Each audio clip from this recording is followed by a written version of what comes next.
See how y'all doing today. How y'all feeling? Let's see what I got real quick. See what we whirling with.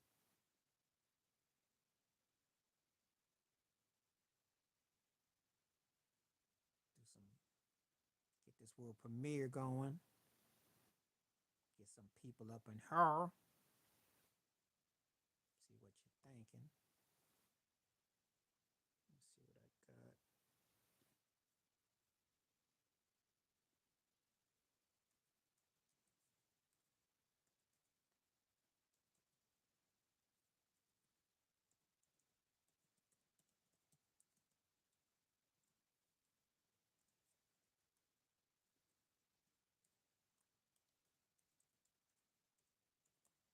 It's a real simple question today. Yeah, yeah. Get it today. So let's see if I can put some of these.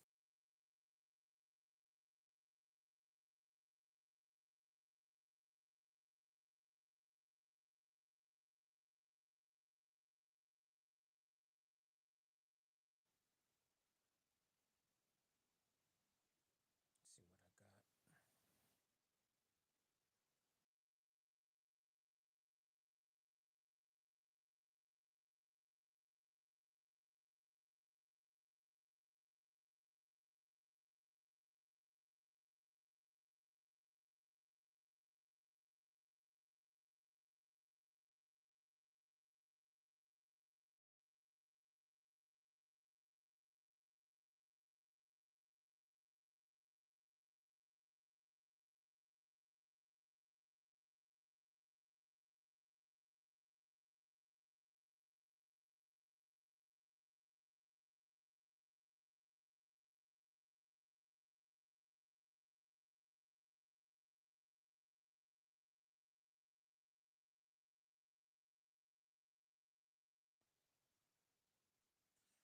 Anybody on? Let me know. Let me know.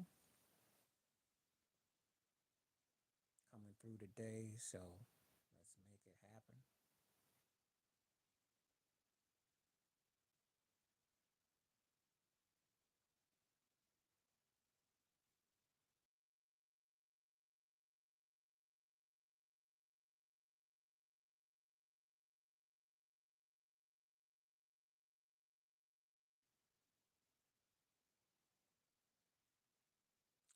So somebody's coming on. Feel free. Thank you for hitting the like. Feel free. Feel free. Got some videos today. Got some folks. So come on through. Welcome and welcome and welcome.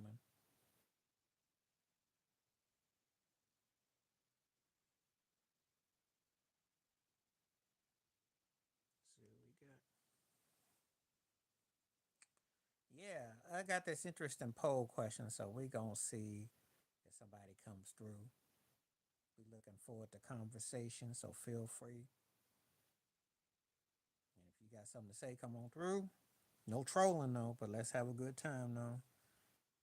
Welcome conversation. See what we got.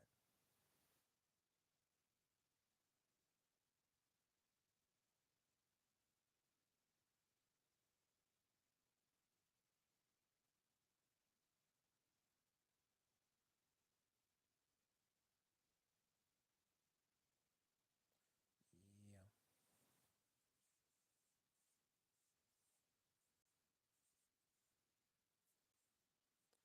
I see I got a couple of folks that hit the thing, so this is all good. Okay, so feel free to come through if you got something to say. Feel free to take the poll too. We're coming live with it. Shaquille O'Neal was emphatic about saying that Steph Curry belongs. Shaq carries a lot of weight though, but I can't put Steph Curry over Shaquille O'Neal. Can't put him over Tim Duncan. Can't put him over Jordan. I can put him over LeBron because they got the same rings and he's had less help. And when Steph Curry gets 25,000 points, and basically one day when he gets 5,000 assists, it's gonna be hard for me not to, got because Steph's got rockets, Steph's got things going his way. So great at something that he do. So I got no problem with that. Can't put him over Magic though. Can't put him over Bird. Can't put him over Bill Russell either. Mm-mm. But he's impactful. I'm not gonna say otherwise.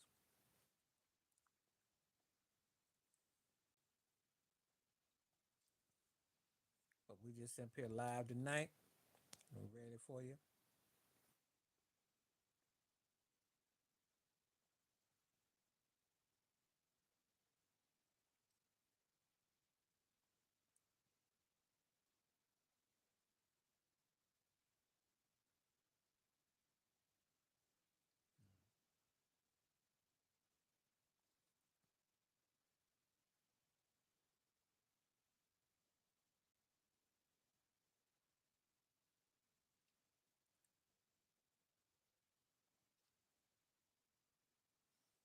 All right,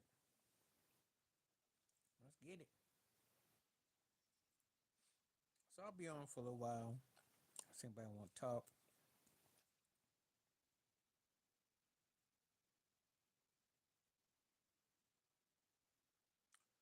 I didn't put him in there. I'm just going by what Shaq said. I didn't. I think he's top 10. I don't. I said. I said. Do you think? I didn't say I did. Is Steph Curry in the GOAT conversation? It's a question. I didn't say I did. But his defense, he changed the course of basketball. So alone, that makes him one of the 10, 12 most important players ever. Got 4 rings, 6 finals appearances, finals MVP, gold medalist, all star MVP, first time unanimous MVP in the league. So, you know, yes, I did. They got the same amount of rings. And you tell me something. Let Steph Curry have Dwayne Wade, Chris Bosh, Kyrie Irving, Kevin Love, Anthony Davis, and then get Luka Doncic. Well, if you got that kind of criteria and you've been to 10 finals, you should have about 6 or 7 rings. He should have what Tom Brady has.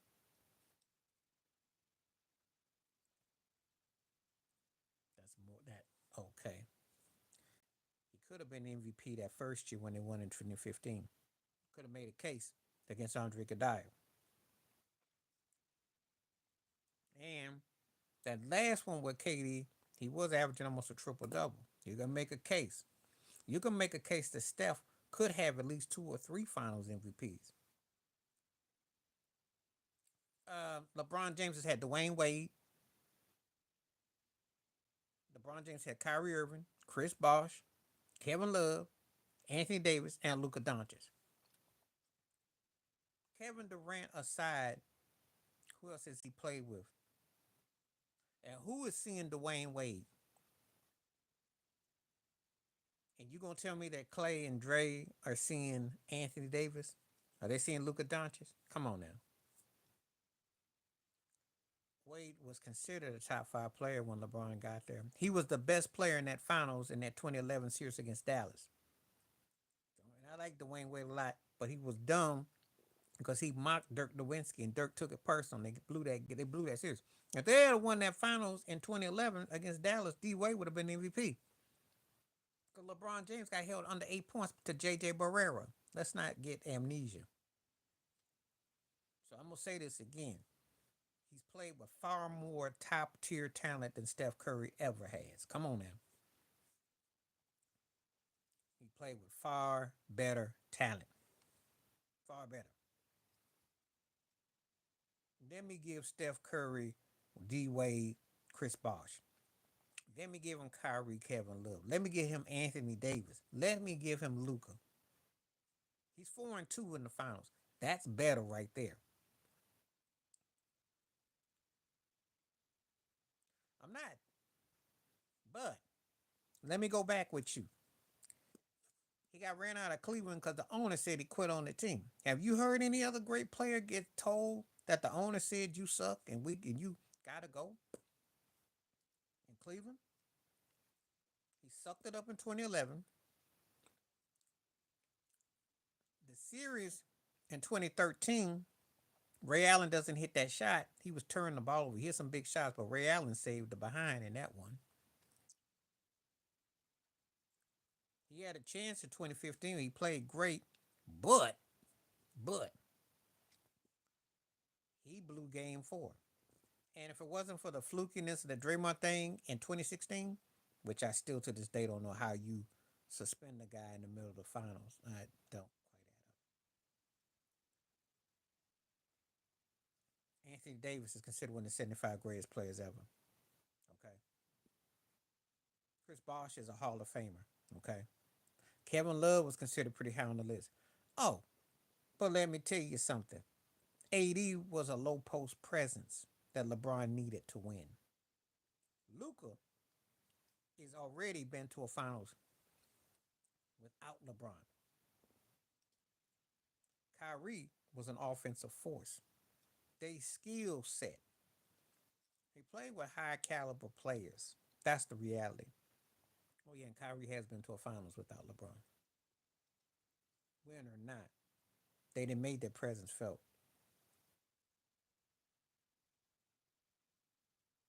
Second best player. Well, that's when they got hurt. So was Kevin Love. You can make that case, but he also blew game four. Tell me about that.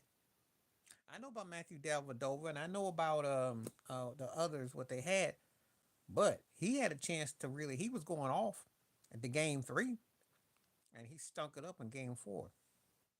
And they're gonna tell me they put Andre Kadai on him, and then he couldn't figure out how David Lee was utilized in the position to slow him down, and he couldn't figure it out because newsflash, Steph didn't even really ball out till like game five or six.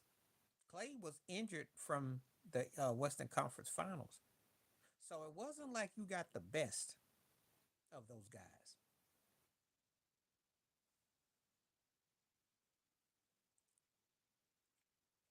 How do you know? How do you know? How do you know? Who's shooting three logo threes? LeBron. Who says he wish he could play with Steph Curry? LeBron. I ain't never hear Steph Curry talk about, ooh, I want to play with him.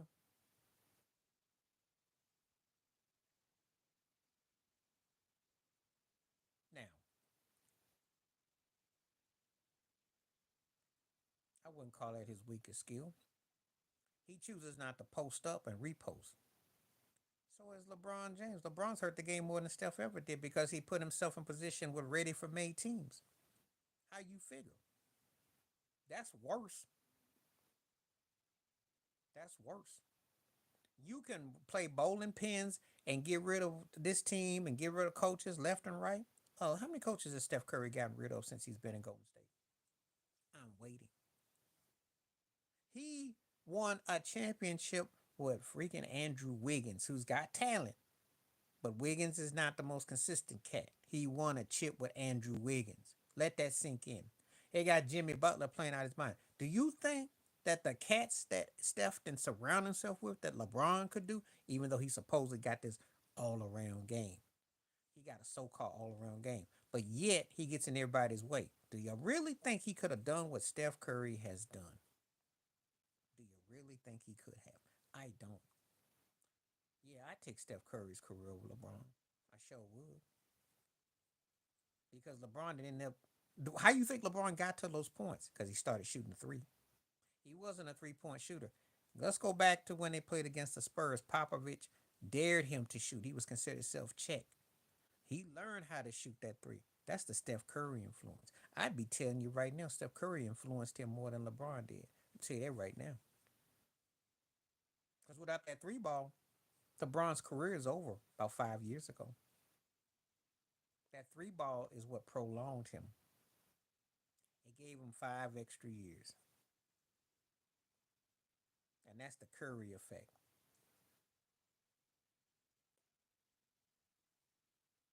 I love it when people say Curry's hurt the game. That so many of your favorites wouldn't have a career for one for Steph Curry. Anyway, it's nice and lively now. I like this.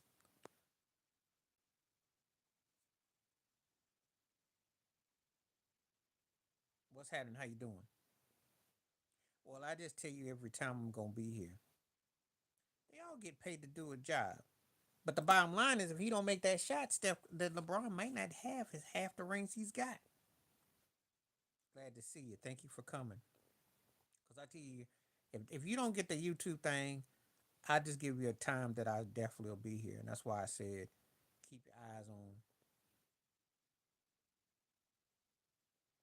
That's your personal opinion. For me, I got him number one. But I'm gonna say this.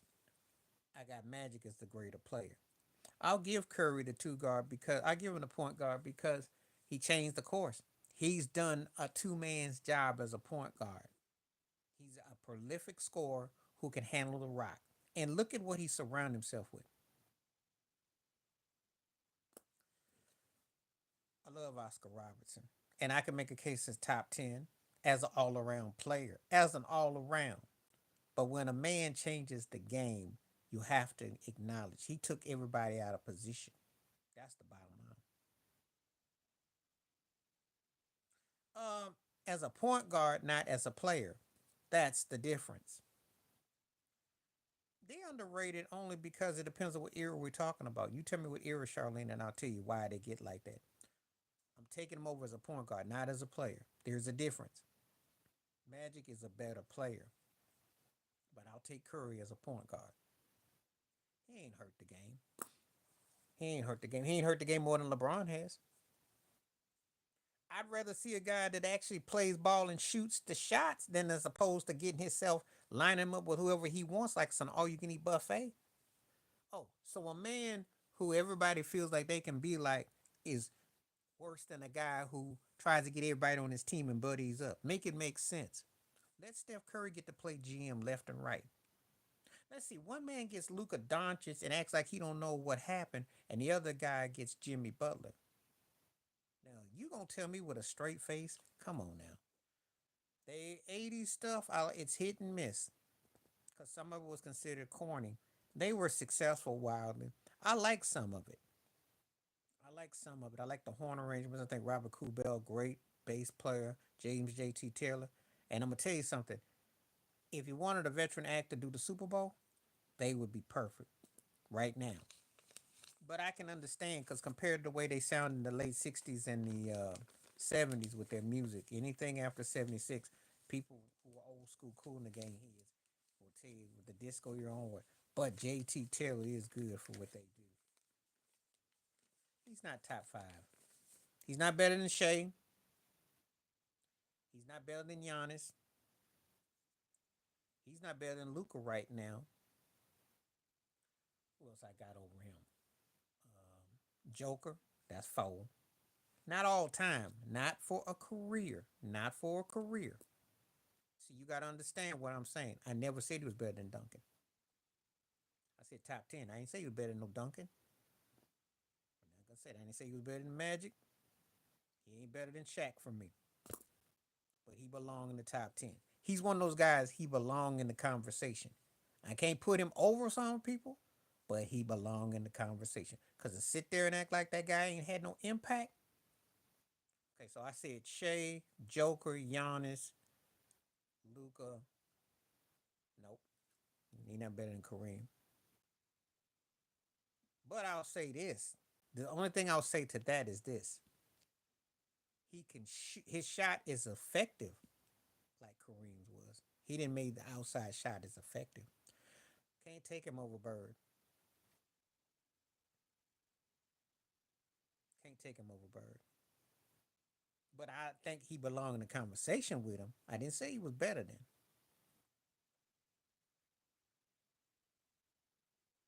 And I'm not taking him over Shaq. So that's four right there.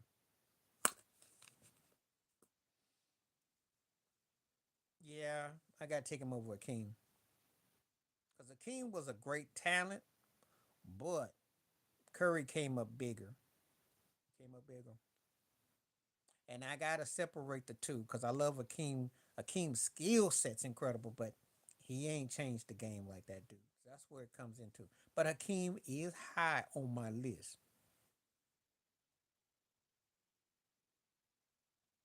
Some great song titled by someone's name. Lord, give me an example of what you mean. I'm kind of confused.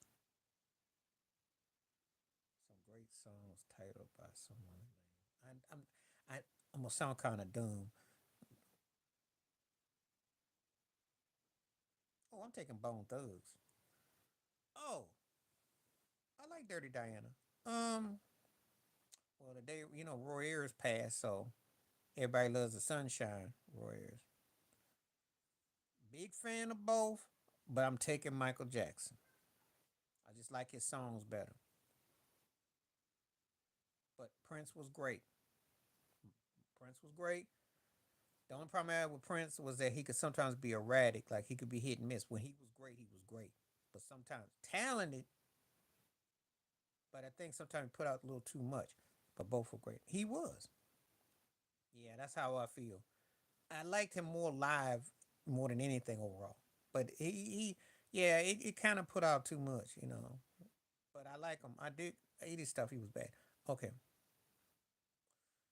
I'm taking Curry over KD because aside from shooting and stretch, what does KD do better? He can't lead no team. He ain't no threat.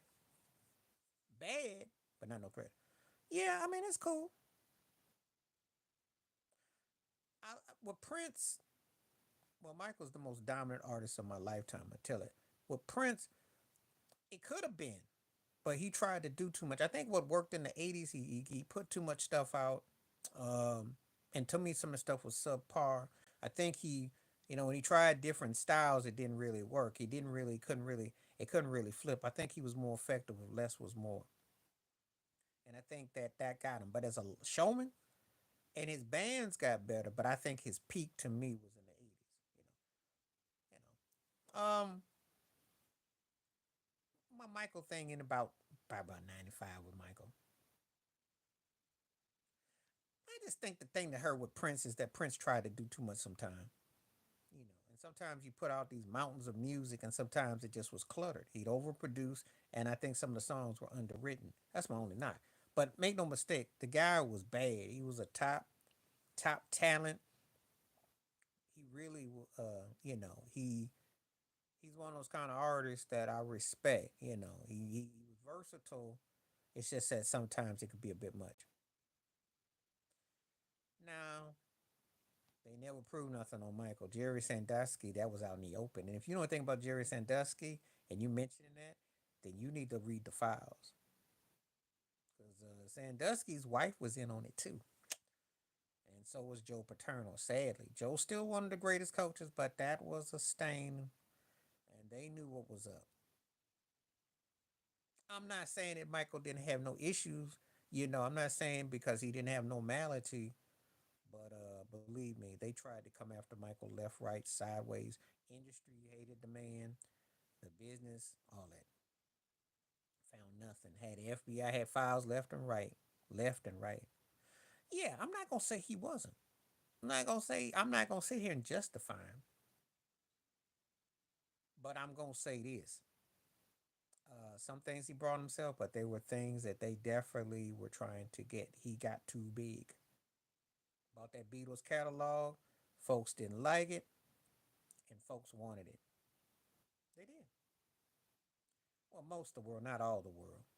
There were people that had turned on him. But when they see what they're stuck with now with the music industry, then they miss him. They don't know how good they had it. Look at what goes for talent today. You only got like a handful of people that the mainstream that you would even waste your time with. Most of the stuff you couldn't give it away. Well, they turned on him. They turned on him. I think Mike Epps said it best: is Michael Jackson couldn't get a seat at the table. Who's gonna get one because you couldn't get no bigger? And they turned on him and they flipped.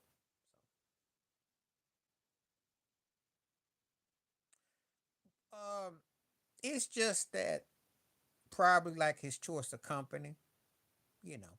And I think that he could be considered excessive.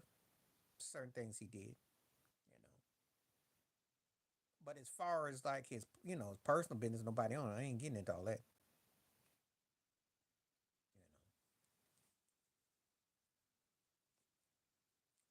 Well, I I tell you one thing about that Young Guns. People always trying to get starstruck. That's what happens with that. You know, if you starstruck, but but yeah, if you don't have no issue with nobody, and you not all in a mix like that, you're not expecting a record deal or a car or something, then it wouldn't be no problem. So pretty much, I do agree with Charlene on that one. I mean, like because if unless of course you think someone's a booty bandit, then that's the only way. Other than that, you know. So if you don't think no one's a bandit, then just saying. Sometimes people, you just have to be cool. Let it know. But if your intentions is right, there is nothing. If your intentions is right, you I'm not even saying a word. It's just that I think that he had a dual personality. That was a bit much. That was a bit disturbing.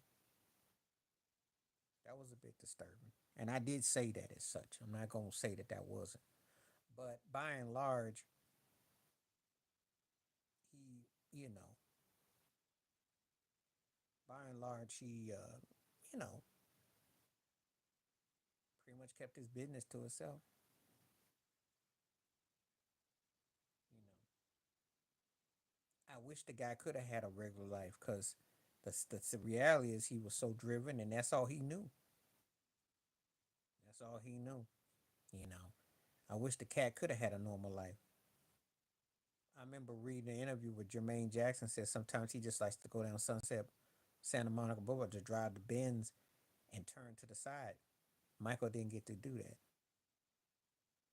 because he was always Michael Jackson. So, things ain't gonna never be normal with the expectations. And he hit like a comet. He lived on Earth for 50 plus years, but he spent about 40 something of them on the stage. So I don't think he was trying to throw it off the rail, but I just didn't like it. I didn't like that. Now I'm not that one, Young Guns. I thought he was flawed like a lot of people. I had issues with some of the stuff I didn't agree with, or some of the musical choices he made. Nobody is perfect. I don't sit around there and say that everybody did everything that I like. I'm not gonna say that. But one reason why I do defend him because he was a black man at a time when that industry was really blatant at these award shows and all this other stuff. And he got to see some stuff that they made it known, you know. And that's how it was. If you grew up at a particular era, radio was like apartheid, and he broke barriers. The whole thing with MTV, the whole thing with the music industry, Rolling Stone, all these magazines. Like Rolling Stone came out with that racist mess, talking about "The Lady in My Life" was one of the worst songs ever on the classic album. Get out of my face with that noise. But see, that's the kind of the stuff that they still are petty about. They still petty. And if you weren't around to understand that and to see what happened, you're gonna have a hard time comprehending. What's up? Oh yeah. Oh yeah. Oh yeah. Oh yeah.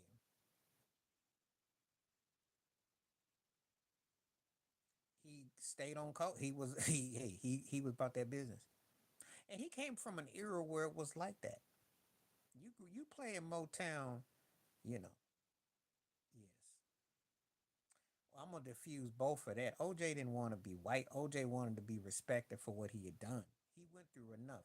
What you don't get is this. Oh, Michael was pro black. I'll tell you something. Michael called out Sony. He called out Motorola. He called all that industry out. That's not somebody that's shuffling. OJ did not want to be white. He wanted the lifestyle because he got spoiled by it. But if you watched him with Cameron and Mace before he transitioned, he he wasn't talking like that the last few years of his life. He was talking on some real talk. He associated himself in that light. See, before people come out here and try to use that Jay-Z, try to diss OJ on that, or who is exactly trying to be pro-black that's in the industry today? Who? He was obsessed with the lifestyle, but he was still a brother. I can tell you some things if you want to listen, but I don't know if you're gonna want to hear what I'm saying. They all like that in Hollywood for the most part, though. They were all like that in Hollywood. You name somebody and tell me that they so-called, please do, please do. They've been doing that. They've been doing that. We are a people. We're race people. We don't get to love ourselves without being compared to this or that. And the plantation mindset has been there.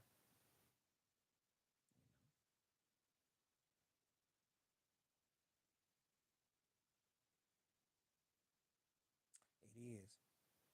And see, you notice OJ did come back home. I ain't gonna. I listen. I was a Buffalo Bills fan, and I wasn't crazy about his fakeness with how he be acting on TV and bopping his head and all that. But I got to see another. I got to see that he put some people on, and he really was embraced in a way that you couldn't even imagine. It's crazy.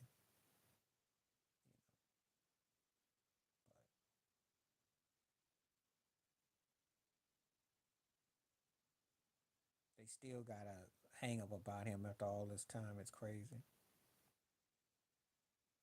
That's how I know. It's real. That's how petty it is. That's why when I saw that whole thing about the lady in my life with Thriller, it's still petty. No, I ain't gonna never get rid of OJ. They're gonna find something with him because he bought that Beatles catalog. They're gonna find something with him because he had the biggest selling album ever. That's when they went and pushed the Eagles' greatest hits thing up. They're gonna find something with him because he called out MTV. He had the head of Sony, Walter Yentikoff, pull all the acts off of Sony and say, if you don't play this black man's music videos on here, you get none of us. What do you think that's about? Your favorite song named after a person. Oh, oh God.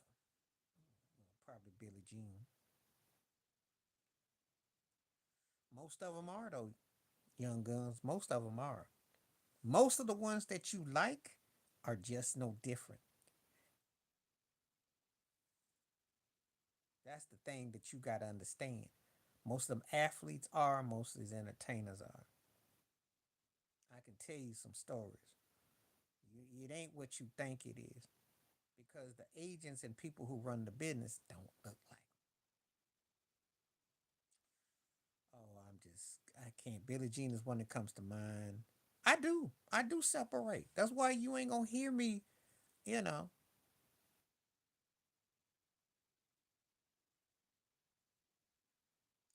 You're a funny man. Listen, Will's song ain't bad that's out, but no one's checking for Will. Will is so desperate now. Will is like Will wants to be loved in the worst way. And the song ain't bad. Will is an underrated rapper, but it's just that there's something off with him. I'm just saying. I like the horn chart on that song. I like the horn chart. I'm gonna have to think on this one. Georgie Porgy, Toto, and no, I didn't like Roseanne. That's corny to me. Will is one of those guys that's a money maker for the machine, but it's something that's I don't know, something off though. Let me see what else did I like. The name of somebody on the song. Chucky's in Love. I like that one by Ricky Lee Jones. Um,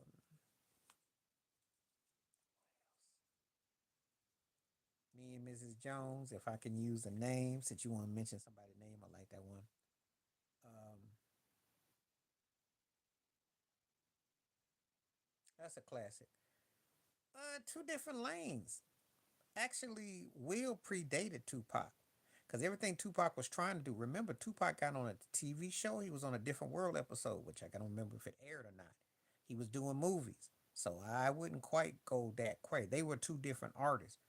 Not measuring them in terms of the lyrical content where it was the deep prophetic, but the career, you taking Will. Will had the career. And that is a measure. That's more.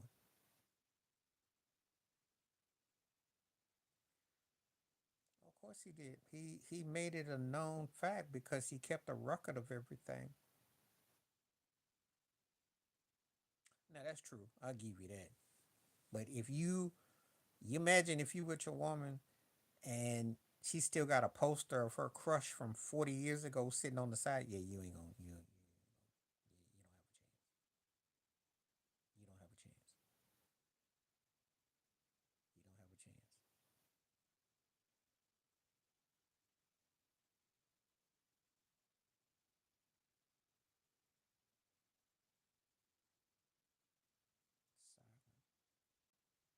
When you say saga, what do you mean by saga? Are you talking about the multiple dimension of a career? And he's got quite a career, but don't sleep on LL Cool J's career. Don't sleep on Latifah's career as far as that goes. Because Will may have needed a beard, and they look ideally together. She wasn't Ali movie with him. There's a lot of things that go on that people got to do.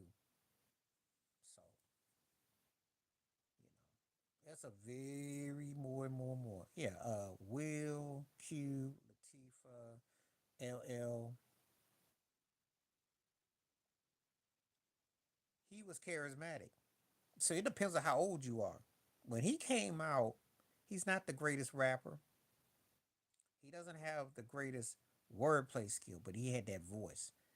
So he was like a Teddy Pendergrass for hip hop. That soul down home folk thing. No one has it like him. He came out and sounded like nobody else, and he has charisma. Buster did some movies, but I don't put Buster high on my list. I put Nas. I'll give you Nas. I'm not the biggest Buster Rhymes fan. I like some of his stuff, but I ain't blown away by him. Yes, he can spit rap and he's got some bite, but I'm not that. Snoop was like Teddy Pendergrass for hip hop.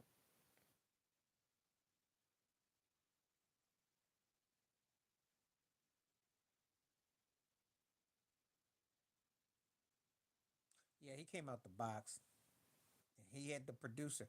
Now I'm gonna tell you like this: it could have been on some Michael Jackson, Quincy Jones tip with the artist and producer tip, cause Snoop and Dre look they gonna run things. I mean, it had that kind of vibe. People were emulating it. They had the streets. They are overrated. I will give you DMX over him. I like a lot of people over Jay Z, but Jay Z happened to have a blueprint that worked, write songs and timing, and he hit. But I always thought he was overrated. Yeah, they are overrated.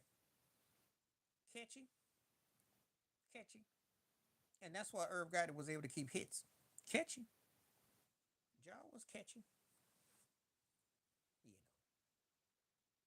know, them sing-alongs with Ashanti were smart. He was great. I wouldn't consider him one of the greats for me, but he was great. I'm taking Nelly because Nelly was more versatile. Nelly was like a Junior Whopper LL Cool J. Ja Rule had a nice run, had some catchy songs, but Nelly had remember Karis one was like all in a tizzy. Nelly was a change of the guards. He came out big and he country grammars, hiding her, dilemma with Kelly did the Tim McGraw, Yo in my place with Jaheim was versatile. Young Guns there for Young Guns. Well, after a while the lines get blurred. I mean, if your music hits, it hits. It's not no age thing. If your music hits, it hits. Some people you can bop off the bat, and some people you got to be in a certain set to appreciate it. I think if you're a mumble rapper, you can say that. Slick Rick is one of the baddest storytellers ever and a huge influence on Snoop and a lot. Problem with him, he got locked up before he got a chance to really blow up. He got locked up before he had a chance to blow, but he wasn't gonna really blow up. Lottie Dottie was huge, children's story, all that stuff. They're not scared to back. Well, see, first of all, let me tell you something right there. He never pulled that mess on Nas. He wouldn't pull that mess on Scarface. He knew who to go after. He's got a good, strong spit game. He's quick witted for what he do, but he ain't dumb.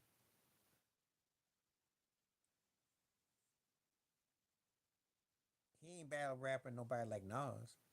I wish. I've been wishing for that one for 20 plus years. I wish. I wish he would be that crazy. There was a guy back in the 90s who was the Eminem of his time. His name was Chino XL. If you don't know him, look him up. He did the same shtick. He just didn't blow up. He passed last year.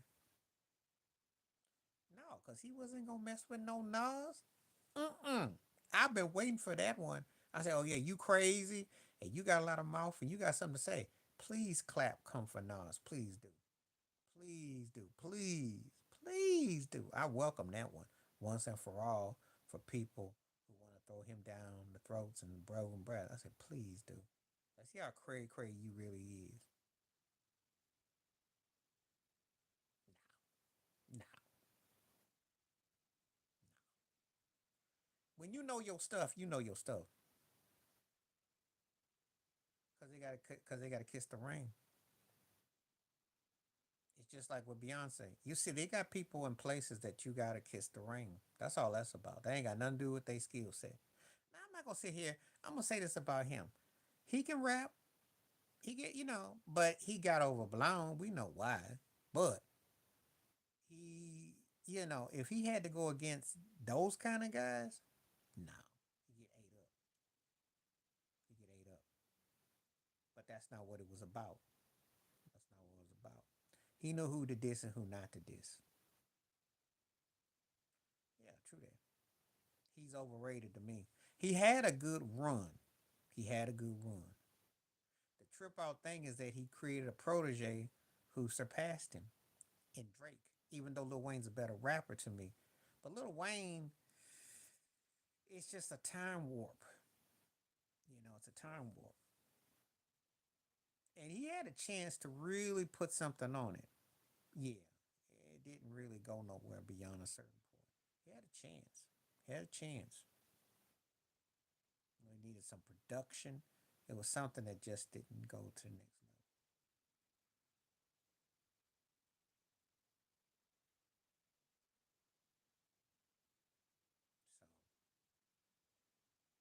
So I like it when you went back to the Hot Boys. I saw Juvie on that thing that comes on YouTube. They do the concert. It was slamming. It was slamming too. It was nice. I like it. I like it. Juvie still got it too. Yeah, yeah. But anyway, that's all that is with that though. You ain't gonna get nobody come out of pocket and battle no more. That ain't gonna happen. It's too much politics. All right, now keep on coming with good conversation. We got lively discussion tonight. I appreciate it. We get into some hip hop discussions and some battles, and we was talking about different artistry. Steph Curry still not considered the GOAT convo, and I ain't got no problem with that. I got no problem at all. All right, now see what you got.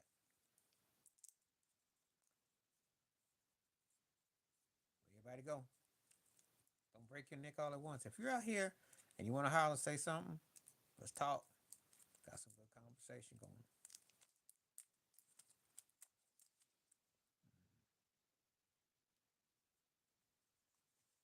I'll show you.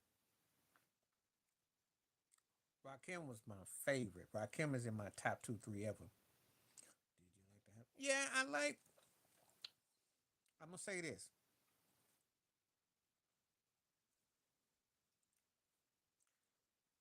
Kendrick is talented, but he's great for his time. I wouldn't say all time.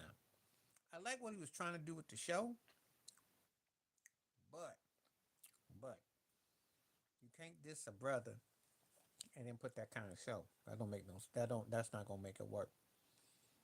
So it's cap on that for him for his that. And I don't think he can really carry a halftime show. You gotta have some kind of charisma. He's talented, but I don't think he has that kind of charisma. Run DMC was the they were like the Beatles, Jackson Five of hip hop. I'll give you that. But a lot of audience don't remember. Um, not really, not really, because if I go over the last 30 years, Shaq, Jordan, and Steph Curry are the three most distinctive players I've seen the last 30. That's something. And I take Steph over Jerry West. I would. He changed the course of the game. And Jerry West does belong as one of the top 13, 14, 15 greatest ever. But Steph changed the course of the game. Do you think? Mm-hmm. Yeah, they do it all the time. Jerry Lee Lewis got into the Rock and Roll Hall of Fame. Did they say anything about him with his cousin?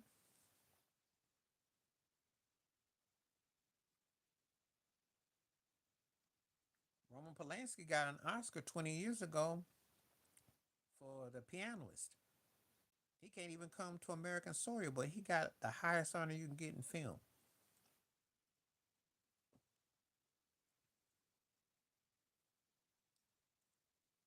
See, Run DMC was battling against Michael Jackson, Prince, and Whitney Houston at the time, and Lionel Richie.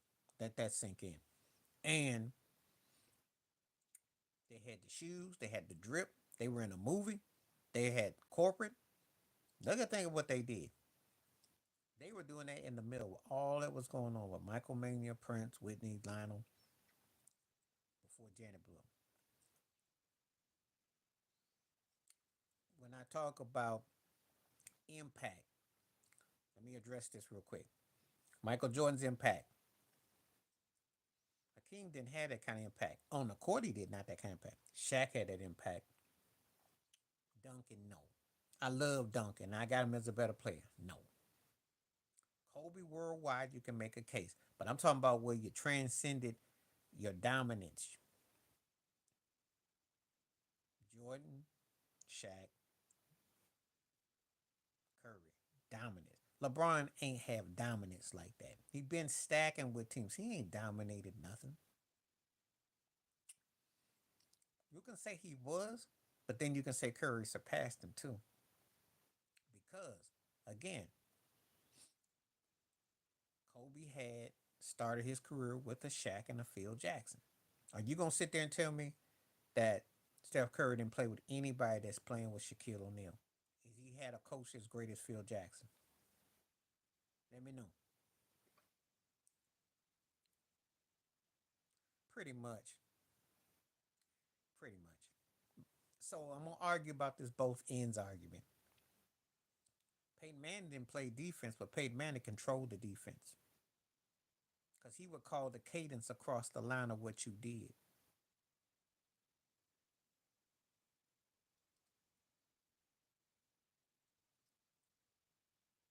Well, you can call people ghosts. I think that I loved Ali. LL is debatable, but you can make a debate on his career and could say that.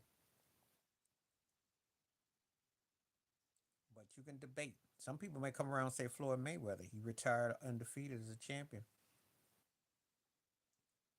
I don't know if he take Curry lunch money because you again you're downplaying what Steph Curry could do.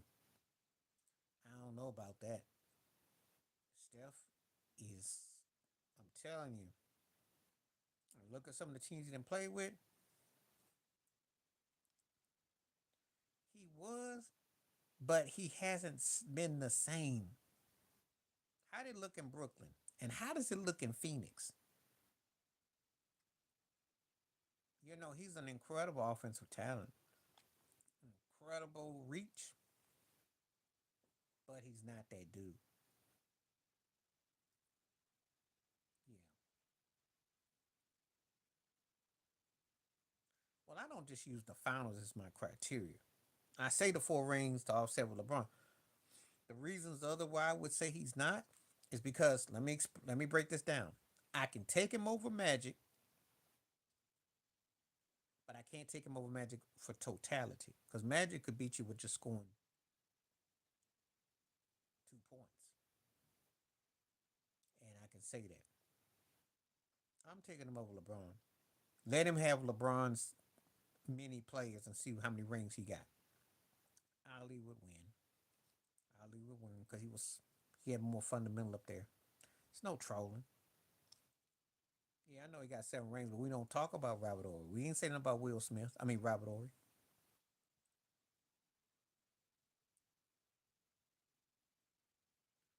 I would take Kobe's career without Shaq over Shaq's career. Um, I'm taking Shaq. You know how that goes. I'm taking Shaq's career because in Orlando and Miami, and when he was in his peak in his prime, he was dominant and he was better than Kobe. From 96 to about '05, he was better to me. But I know all them years in LA, he was the dude. I know we were serious. I had buddies. We were divided about it. You were, and that's not knocking Kobe because he got to be bad. He's over Dr. J. If I go by the NBA era, if I go by ABA era, I'm taking Dr. J. NBA era, I'm taking Curry. Two different eras. And again, I go back on these things too. So it's not like you're talking to somebody who ain't, I watch it, and I'm a huge Dr. J fan. Like Dr. J is one of my favorite players. Like if we just going on who we love, like if we were just going based on that, you probably give me to say Dr. J almost over anybody. But there's a difference when I take in totality.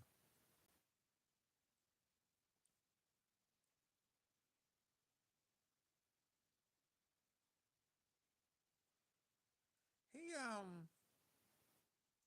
he had to be the focal point because Dale Harris was trying to have 15 All Stars and Phil Jackson was like trimming the fat. I'm gonna say it like this: Phil Jackson is like what Quincy Jones was like as a producer. He always told Michael trim the fat. Don't be heavy on the guitar. Don't be heavy on this. Phil Jackson's method is we got the 1-2 punch, and we got others play your role. 2000 Lakers were an incredible team, but yet they weren't that incredible. I don't think they had. Glenn Rice could have gotten a little bit more out. I don't know. Yeah, I mean, in his peak,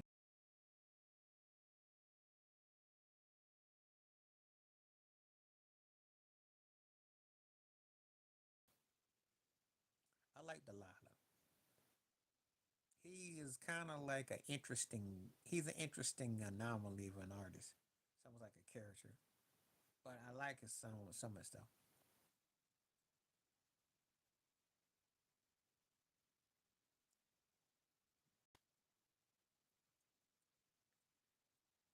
Well, when Shaq got disciplined, you saw the results.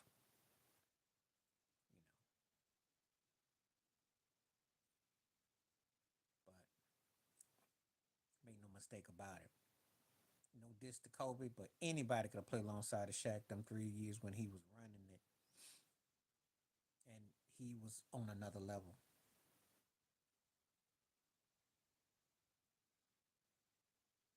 Kareem was bad, the greatest shot ever. No one had a better shot. They were, but he was still the captain. Make no mistake about it. You can stack him, but who's gonna beat you with that hook shot? Who's gonna put that fear in you? And he was so fundamental with it too. He'd wear your behind out.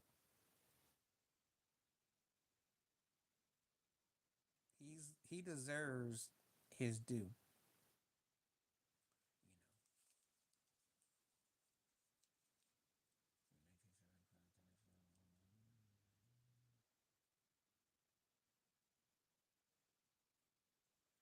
Not saying they're not, but it's still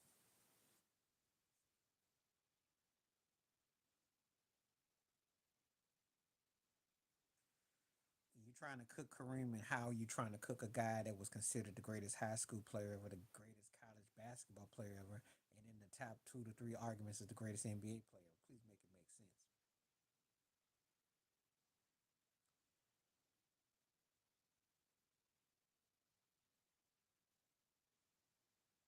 I think he wins with AI. I don't know about Vince. And I think with T Mac, definitely. It depends. Jason Kidd, I think the guard play. I think, depends on who your system is.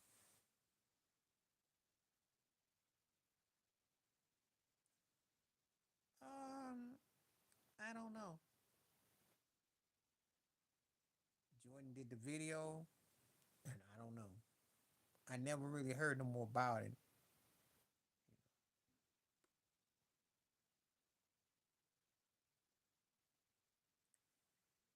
All I know, without Shaq, they don't three-peat. And when they went to that finals in '04, he was a beast. He feasted. Now, I'm gonna take Shaq over Kobe. So just so you know. But I didn't say I disrespected Kobe. My second favorite player of that particular era was Tim Duncan. And I always let that be known in that order. Magic is one of my all-time favorites. He's way up there. So Magic, because Magic could beat you with just scoring 10 points. I already know. He beasted. His numbers were 26 and 14. He did what? You know what happened in that series? If you really want to come down with that, Kobe sucked in that series. Between flying back to Colorado, Kobe was over dribbling. Tayshaun Prince and then was stacking his pockets. He looked horrible in that series. And I got Laker fans and diehard Kobe fans who will co-sign with me on that one. He sucked in that finals. Derek Fisher, Rick Fox, they were a step slow. Gary Payton got housed. He got ate up by Chauncey Billups. That was the fact. That's a fact. Gary was probably the worst offender. Karl Malone actually fit the triangle, but he was old. They ripped his shirt. And they couldn't score with the bench. He didn't get smacked around against Detroit in '05 because him and D Wade got hurt. They were up 3-2 in that series. It's just she came up big and you know, he he played good. He got hurt. They could have beaten him in '05 in those 7 games. Yeah, D Wade and them both got hurt. But the thing about it is they won in '06 though. And I just got through saying that. He really did stink in '04. Because I remember that game against Sacramento when he scored 8 points in that game in May. And someone said in the locker room, they said he quit on the he did. He had those pout moments. That's one of the reasons why Kobe doesn't rank higher with me because of those moments. Oh, if we're gonna buy him at his best, he's high. But there were times he had those soap moments. Phil would talk to the media and he would act like that. No, because LeBron didn't had a lot of dodo games, so I'm not gonna say that. Okay. Without the stats, LeBron is not even in discussion. What's happening? What's happening? Because that's what LeBron is really pushing this whole argument on. LeBron, that's all he's really got going for him now.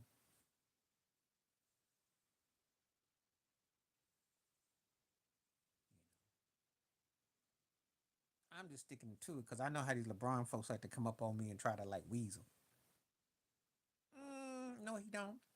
Mm-mm. I'm gonna tell you this: had he not come to LA, I would have probably agreed with you. But the longer he plays, the worse he looks because he shots more and he hasn't made his team better. I don't think his LA's run has been that successful. I think they didn't tried everything to smoke and mirrors. So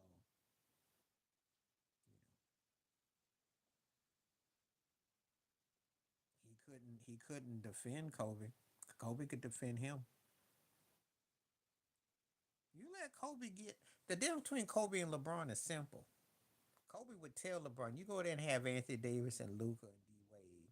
You know he did like D Wade. Kobe liked D Wade a lot, but he said, "Go ahead and have Bosh and them. I'll go against you." You ain't gonna never hear LeBron say that because he cry and pout.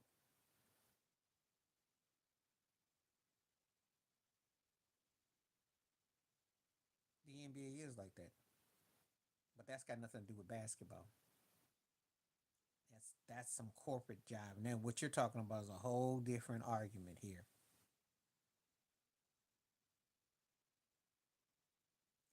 Yeah, there's an agenda to water the game down. They've done what they set out to do. It is compartmentalized. Now, as much as I think the world of Shaq, you can't tell me there couldn't be some young cat out here right now who can be a Shaq 2.0 if they wanted that. You can't tell me there couldn't be another Dennis Rodman if they wanted that. You can't tell me there couldn't be another mid-range scorer, even like a Richard Hamilton, if they wanted that. They don't want it. They don't want the Charles Oakleys no more, the Davis brothers. They don't want that.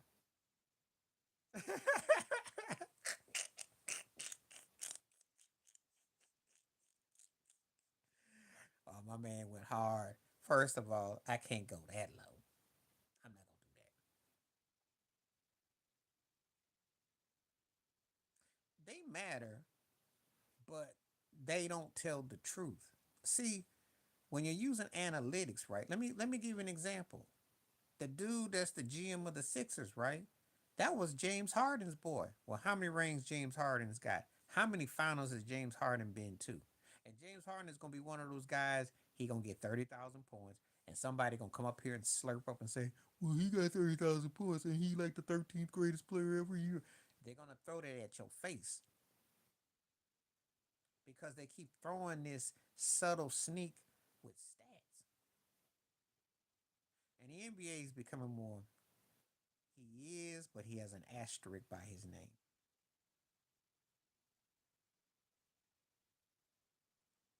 I know how you are, TSP, TSP, TSP. I got Braun higher than that, but Karl Malone was a threat. They were great. They were great. Stockton is a top five ever point guard, and I got Karl Malone as one of the five greatest power forwards ever. But that's a different type of NBA. You can't even almost compare it to the now because it's a different ball game. I don't put Reggie Miller like in that regards. AI I do. Reggie was a one trick pony. I think he's more in that very good, really good class. I got Malone and Stockton and AI over Reggie, as I do Dominique Wilkins and Bernard King.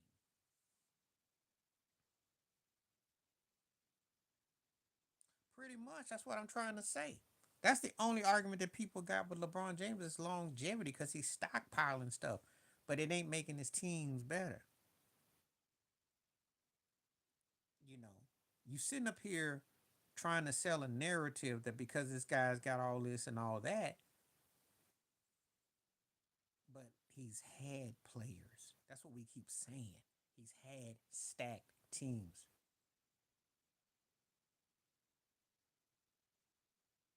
Why you think when Steph Curry won that one in 2022, why you think he got more love and attention?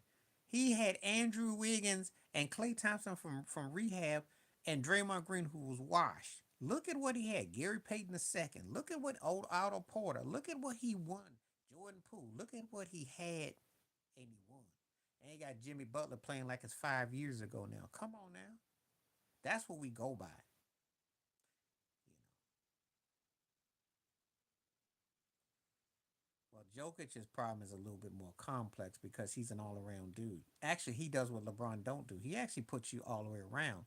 They don't play no defense in Denver, um, and the bench is anemic, and they too cheap to get other parts.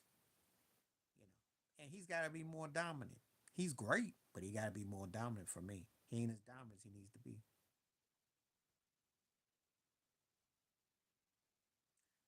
Sometimes you get the right energy. It's all about energy. It's like Pat Riley came to the Lakers. It's all about energy. Phil had the right balance of ego and he knew what to do.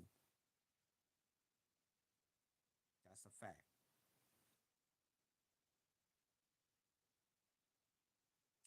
Nothing kills no winning at all. You got to put all the pieces together. Tim Duncan did it.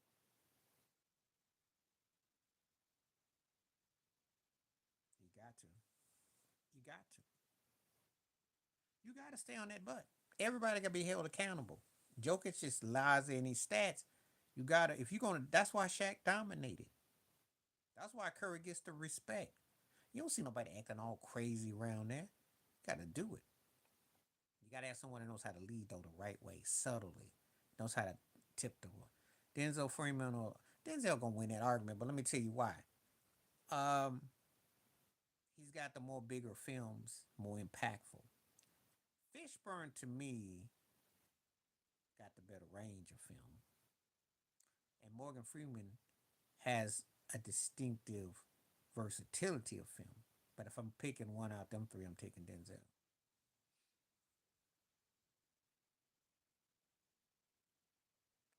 But they all respected him. Case closed. And he edified them. You didn't see him in the locker room when someone got traded going like, I didn't know. Yeah, right. Yeah, right.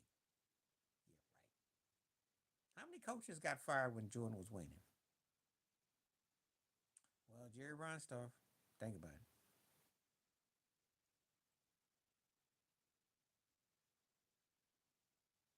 It was a lot of fundamentals that they had to go into. Jordan stayed in they behind. He made them. He made them play to another level. And they adhered to it.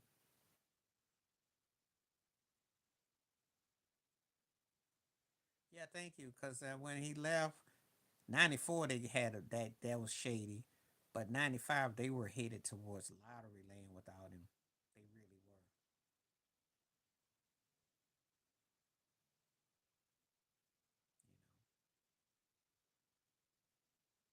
You know, he was standing over people. I'm not saying he wasn't. I think the world of Oscar Robertson. He's a great player. Don't hate to say it, they were soft. Because Jordan used to chew their behinds out. If you were watching it back in the day, you know what he said. Shit, he said, I gotta bail them busters out. That ain't exact words he said, but I'm gonna keep it clean as I do. But yeah, he used to have a lot to say about them because he thought they were lazy, which they were, and cried all the time. I don't know because that Pistons team was tough. I don't know about that. I think they had to go through the growing pains because again, Isaiah was a feisty dude. That's who Jordan was really chasing. Now that to me was the better player than Allen Iverson. Iverson is more culturally acceptable, but Isaiah Thomas was my favorite small guard.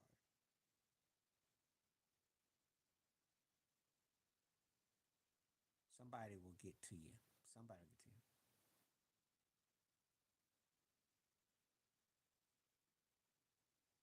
Oscar Robinson was bad, and if he had to play in the free 3 point line and etc., his career, he had other things that were getting in his way, such as a guy named Bob Cousy. He didn't free him, though. He didn't free him. You can't be freed when you're right back in the same field that you started out in, and you have to pay room and board, and yet they still, how you gonna pay this? Not free. Yeah. Oh, so okay, we gonna use that logic. Wasn't Dwight Howard up for MVP consideration one year, and how that turned out? He was not that dude. He wasn't. He wasn't that dude. Oh, so was he better when he was third MVP in '94? Was he better than David Robinson? Nope.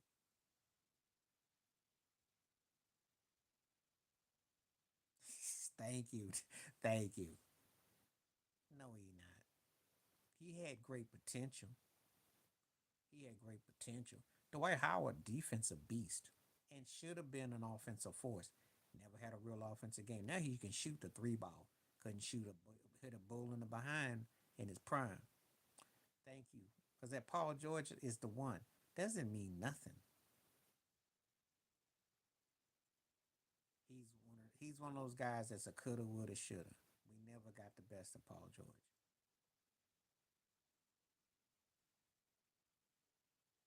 That didn't mean he was a great leader in a team. And how many teams did he rock jerseys for? And how did it look with him and James Harden, with Kevin McHale as the coach?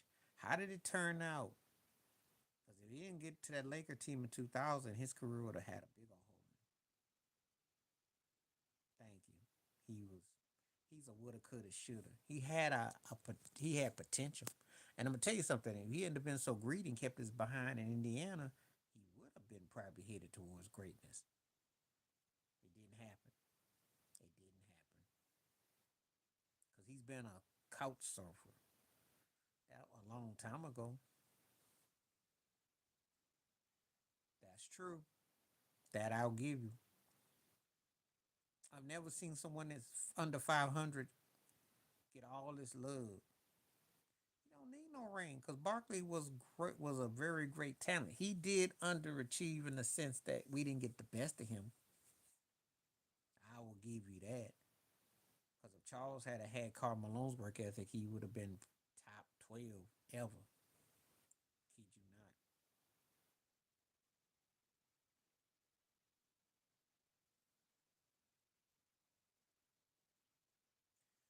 No one talks about Paul George and the word great in the same sentence unless they part of his family or they like his podcast. I'll give you that. No one talks about Paul George. PG-13 or whatever his name is, his stage name.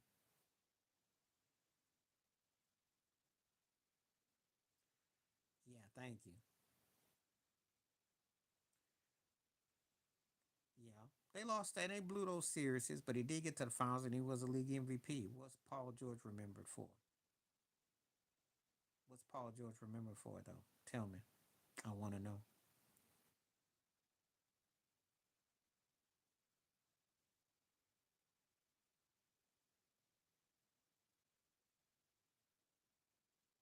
If he was way better, then how come they didn't win? Because if you remember, since you want to bring this up, the Rockets guards outplayed KJ. Sam Cassell, Kenny the Jet. The guard play won that series. Mario Ellie. The guards came in and hit all the shots against Phoenix. Now Kevin Johnson individually may have been better, but not with the core. Now that's the trip out thing with KJ and Marley, and they got outplayed by. Yeah, they did. Look it up. Oh, Sam Cassell, you gonna trip his? Who should still be getting a head coaching job? Kenny the Jet Smith, Mario Ellie. Really? Now Ori is not a guard. He's a center, masquerading different thing.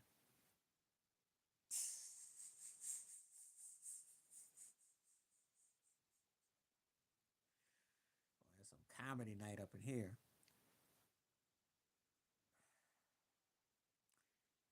And how did it turn out in the series? How did it turn out?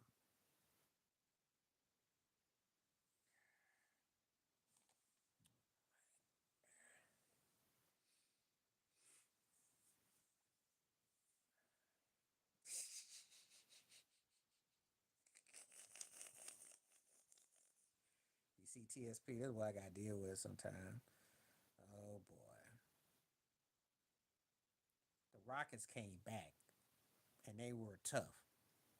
But calling Barkley the weakest link is hilarious.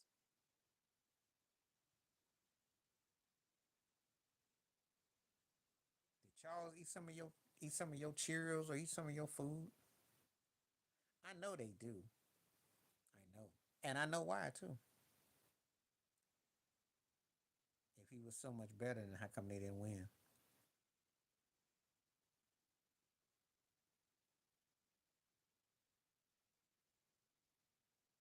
And I like KJ. I remember the Rockets hitting three balls and coming up big. I remember how that series went. But aside from that KJ dunk against Olajuwon, which was big, I'll give you that. But it wasn't like people were scared of Kevin Johnson.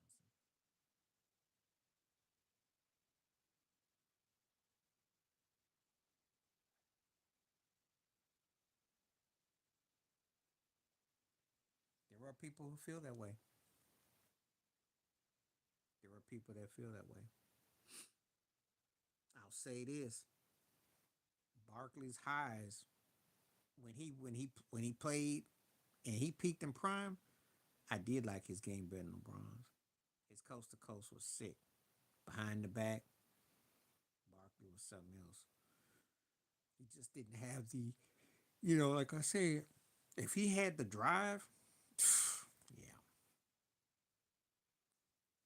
Well, he didn't finish it up. He did again. LeBron took care of himself, and LeBron added to his game. That's all that was.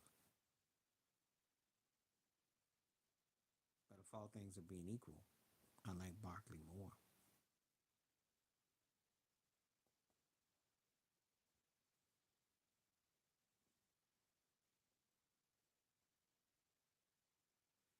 There's no hate because I'm gonna tell you like this. I do have LeBron probably like in my either 11 or 12th all time list. I say anywhere from 10 to about 15, 10, 14. I got him higher than TSP do.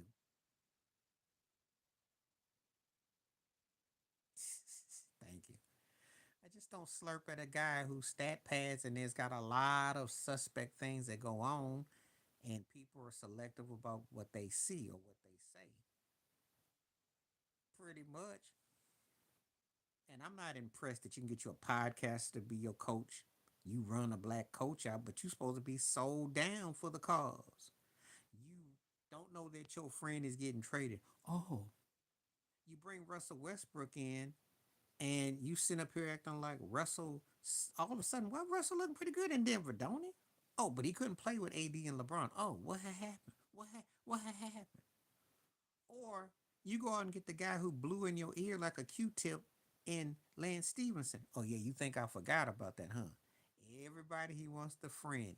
Yeah, this is old school song called "Float On," and the guy says, "I'm Aquarius and I love everybody." Well, that's LeBron James. He Aquarius. I love everybody and everything, and I just want to float on.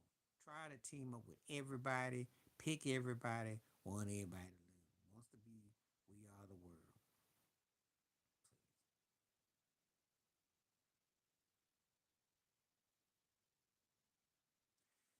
That's all. I'm gonna say this for all the ones who don't like it. I'm gonna say the obvious. He should have Tom Brady's career right now. If he was 7-3 in the finals, you got some justification. But 4-6 ain't cutting it. Ain't cutting it. And with all the way they done found ways to cut corners to make him look like something, come on now. No. And all his finals has got an asterisk by him. The first one was strike short year. The second one because Ray Allen hitting that shot which saved his behind. The third one's because Draymond got kicked out of game five and they were down 3-1. And the last one because it was in the bubble. All his wins come with an asterisk if we be in 100. And I don't make this up, that's just the fact.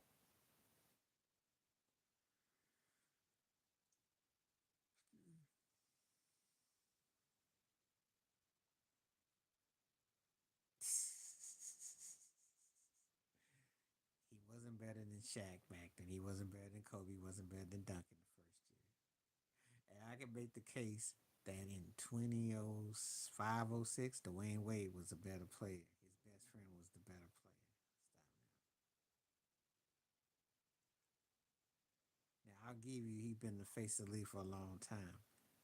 But a lot of it is because they wanted him to play Kobe in the finals. He couldn't meet the situation.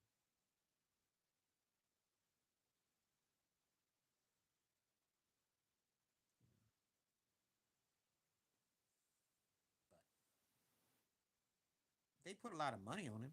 I'll give you that.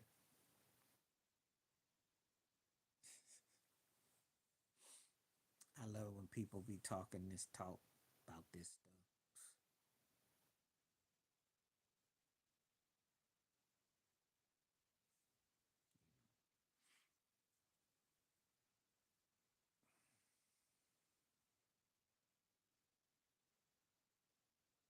The thing about it is he's not as dominant as he should be. That's the reality about LeBron.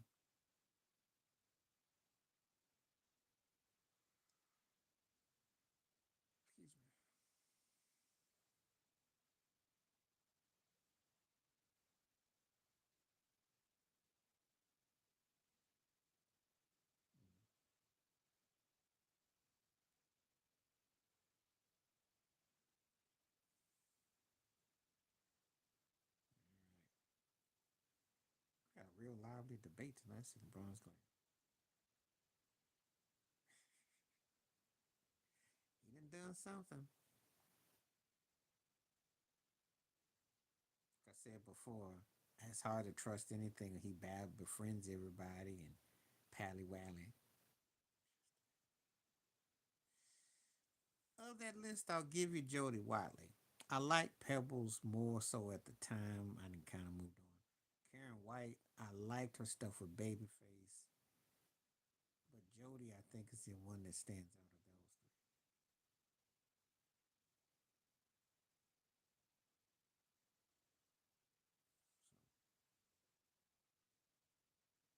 So, anybody coming through, feel free to keep on hitting the comments over. See, young say you should watch Carlito's Way. Oh, oh, that's a cold dish. That's oh wow.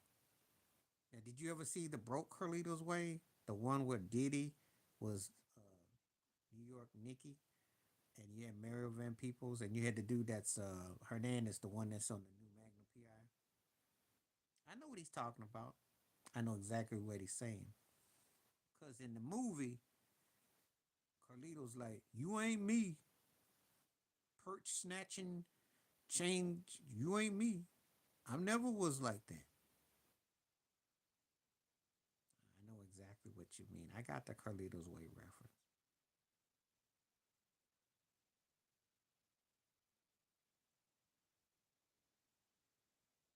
That's a cool reference, though. He was good. He had a couple hits. He had a couple songs. He had a sound that was catchy. That's what it was.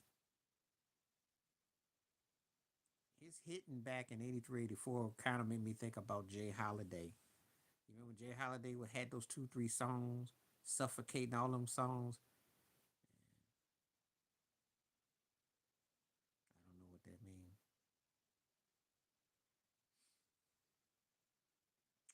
They tag team together.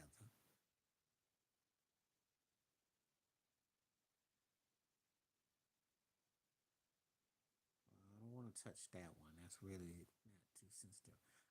I like James Ingram a lot. Medeiros had a couple of nice songs I like.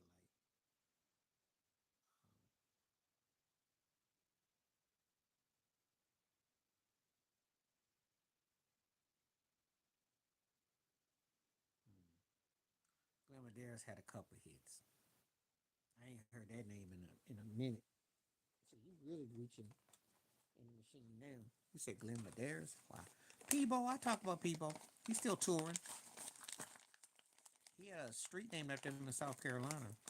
I liked him back in the day. Let the feeling flow was my song.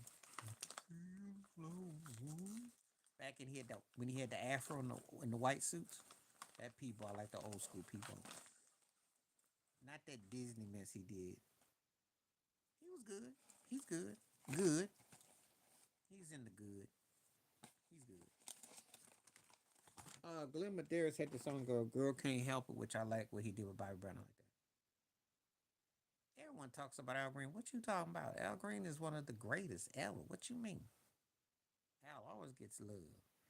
Al been eating some fat back though, cause I seen him on YouTube. You type in Al Green now, he a big boy now. He been eating.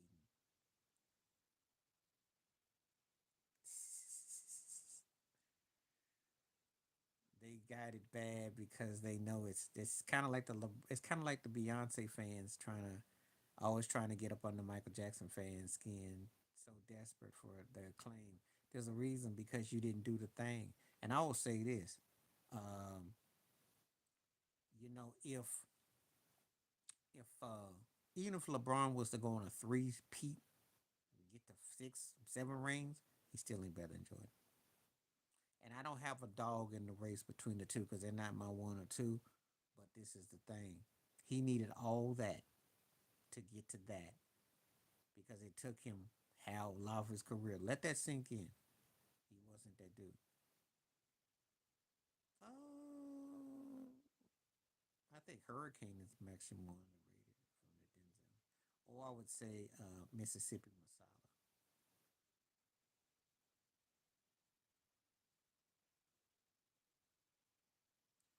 It's not a pro MJ channel because I'm gonna say it like this. I like him better.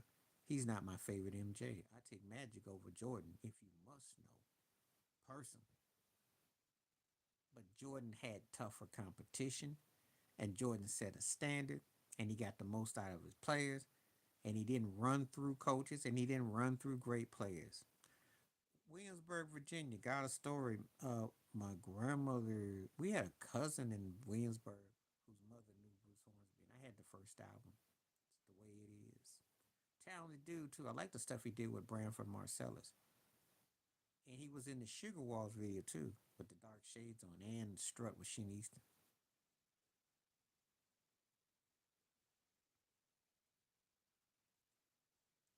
Well, they have to do anything because they don't want because they act like the earth stopped with him because he didn't walk around and call himself a king. So I can't even be mad at them because if you know LeBron is like the Donald Trump of sports, and I've said it, and you know how I feel about Trump if you follow me. So yeah,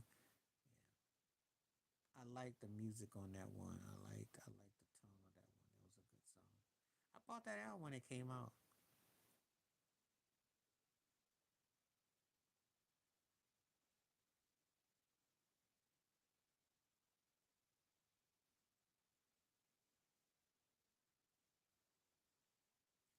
I don't talk about. Sometimes I don't even try to talk about LeBron or Jordan. If you must know, actually, the question today was geared towards if Steph Curry's in the GOAT conversation. I didn't even, but other people bring up other things. You see, um, if you want to talk about, we can talk about different players if you want to. I got no problem with talking about different players.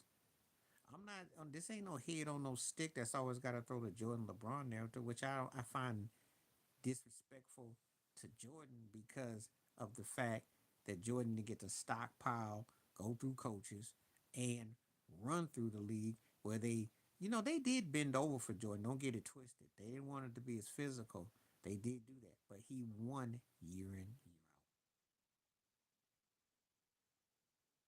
LeBron's in that deal. They all are. Actually, I'll say this: they all, the ones that matter, were all that way because they got calls and got treated as such. I'm not gonna lie. If I got one criteria from Jordan, Magic, not Bird so much, but Jordan Magic, didn't happen to Isaiah. He didn't get that. He didn't get those calls. Shaq was, Kobe was. So yeah, Donald Ross was impactful because with the Supremes and everything, you got to get rid of him. Yeah, I try to stay away from two. I do use them, but not like I try not to. Uh, Jessica Josephine Baker predated her. Bessie Smith was pre. I stay away from that mess too. I do too. I don't really. I don't succumb to that. I stay away from that. I don't want any parts of that kind of thing. It's not something that I want because it gets counterproductive. Only because if someone brings up something that I go into that accordance, I try not to though. I try not to. I really don't want to do that though. It's not healthy. Not for that. Not for that. And what they're debating is not even anything to debate. Not even the fact that Jordan was undefeated, 6-0, and what have you, but the three peats back to back. But there's just other factors that he did.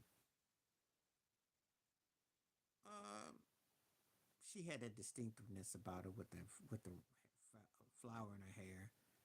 She was a feisty woman. She didn't back down. She grew up rough. She spoke out her mind.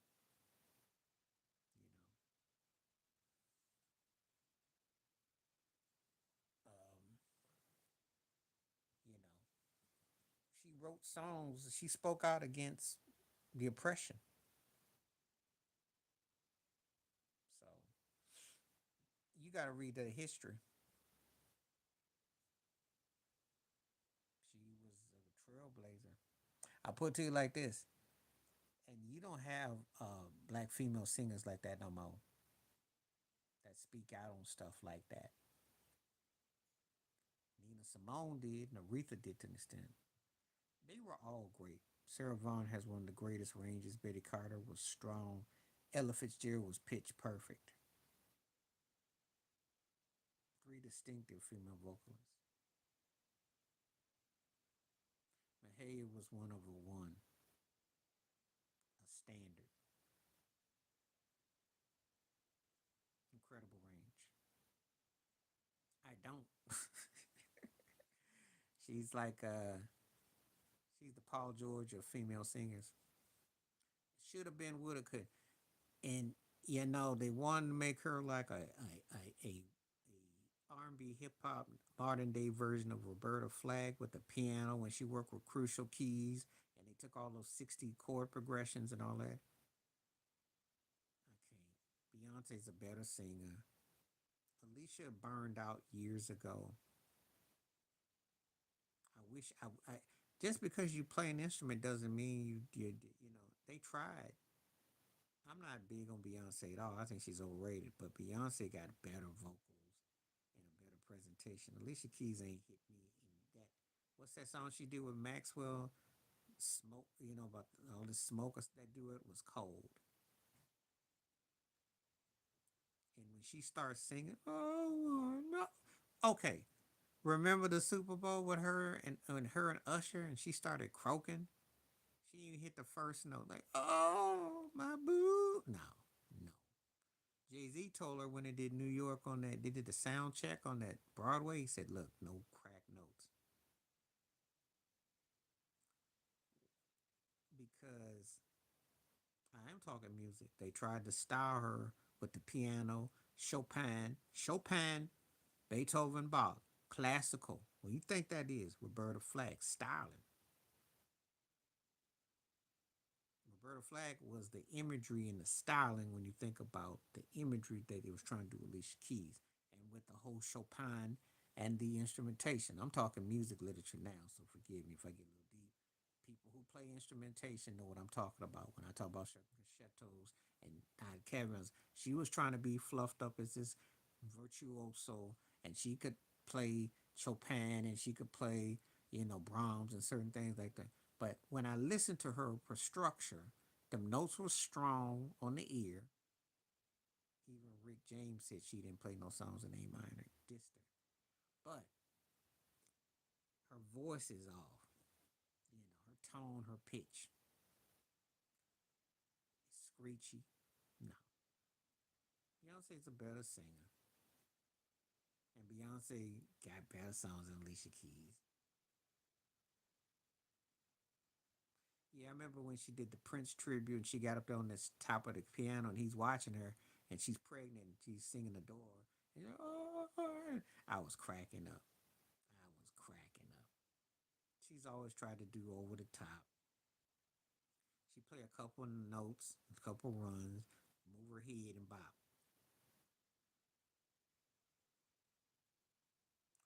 Jennifer Holliday's my cousin, a double related in Houston, Texas. But she never had the right songs besides I Ain't Gonna Tell You I'm Not Going. Despite working with Maurice White and Michael Jackson, she was more geared towards Broadway. There's nothing wrong with that. Mahalia, incredible gospel. Aretha, probably the best box set I ever owned. She covered a wide range. Shirley Bassey, incredible. No, she's from Jersey. She's from the Brick, Newark. Rick James was from Buffalo. Grover Washington Jr. was born there. Brian McKnight, and so was let's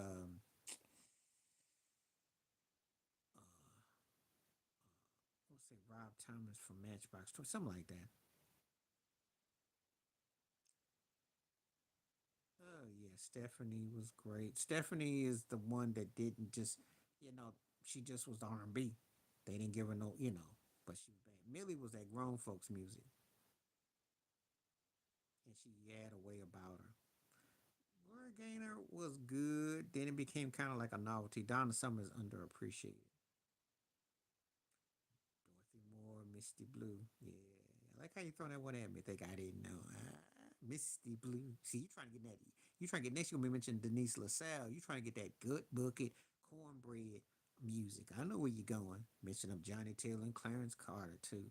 Go ahead with your bad self, Charlene. Go ahead. Trying to dig up them ones that is over there. I know. But anyway,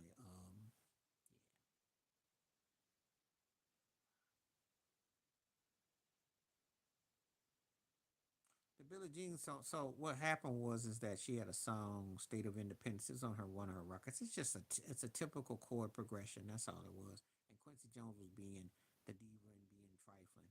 It's just and he couldn't stand Donna Summers. They didn't get along in the studio. He's just being funny like he usually is. That's all. Melissa Morgan did a remake of Princess Do Me Baby, and she had some other hits. Um, good, good talent. You know, you could say a double Junior Whopper Shaka Khan type. Good talent. She sure is. Now it was like the beginning go do do do do. It's a progression part, so he was being real funny time. Patrice Russian, bad. Child protege, versatility. Start out back in the 70s, did a lot of different things. Always was bad. And does some great interviews to this day. Talked about the industry. Baby Fingers is her nickname. Always love Patrice. Talented too. Mm.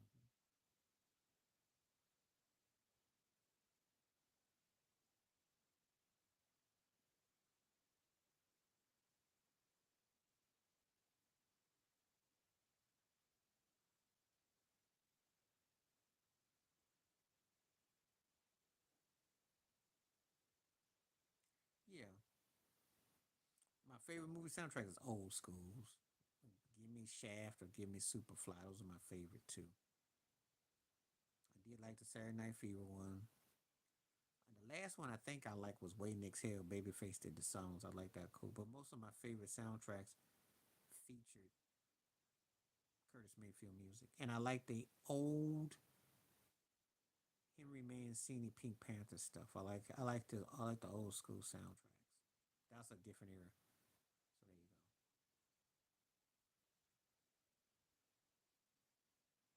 Well, I think Jermaine Dupri said something else. He said there's no more coming out of the church, which is true.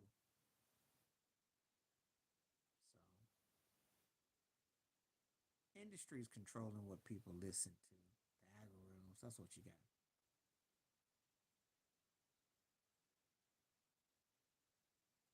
That's why the sampling is watered down and everything else is too.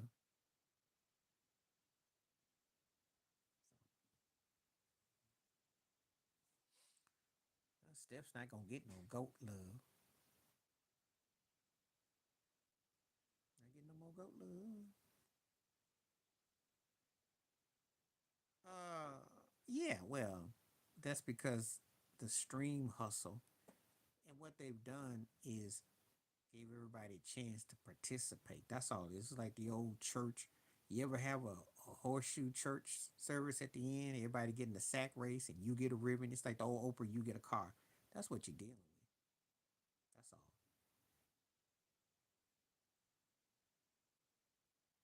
You could do a whole video about it. And the thing about it is this it says volumes because the case can be made only in the case of this because of his impact, because it's positionless players, and plus LeBron James, who's the so-called king, is shooting logo threes. Who did he get that from? Last time when you were supposedly the man, you weren't impersonating the other man. That's called a bite.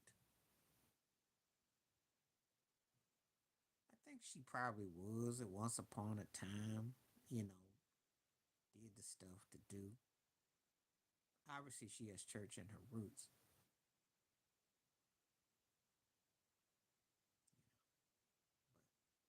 Beyonce's always, well, they all connected. I've said many times they all friends too. Birds of a feather. LeBron, Beyonce, and Jay Z. I don't know what she definitely got a tone in her. Well, that's a whole nother trajectory there. Once you sign that oath in that industry,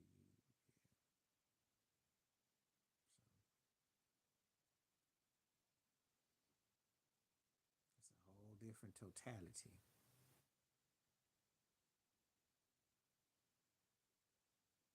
whole different reality.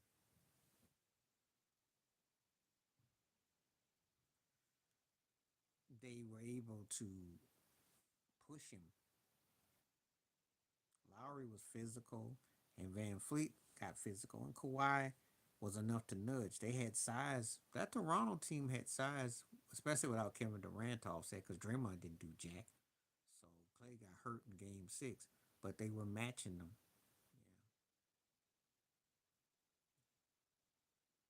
Oh yeah, I'm not even. Yes, I don't know what she did because I not invested. I know she's been singing forever. She likes to be the Creole hood rat. That's her whole model. That's what she do. Yeah, Van Fleet is one of those guys I expect him to do better in Houston, and it's been streaky. He's had some moments. Problem with Pascal is that he's not a top tier player, but he good enough to be a problem. And I know Golden State really wanted him. I liked him. He just wasn't a first tier dude. He's one of those guys though. If he stays in his lane, he comes up big. He's a headache.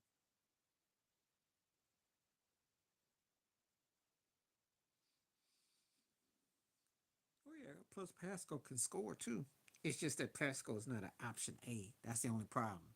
In that really good, close, but not quite that good. But he can score 20 plus, you know. Yeah. The only thing that hurt them is that Kawhi left. Now I'm gonna say something that might be considered a hot take and it might not be. If Kawhi sticks there for 2 or 3 more years, I don't know if Giannis gets a ring. I think Kawhi gets a couple rings in Toronto. And we're looking at him like we're in the debate with LeBron, Steph, KD. Then Kawhi gets back. Kawhi's in it because he's the one dude they had no answer for.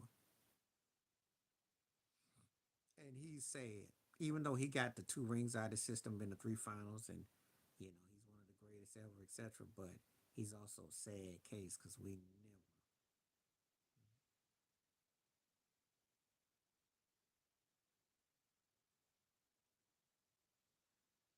Oh yeah,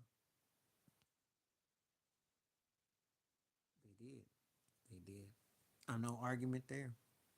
And if I'm Nick Nurse, I'm sure missed those days in Toronto because look at what you stuck with.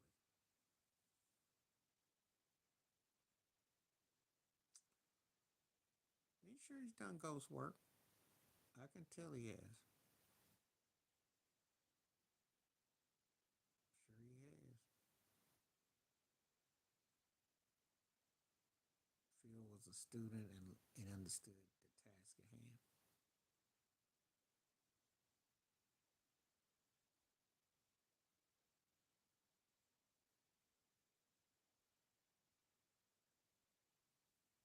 Sure he was.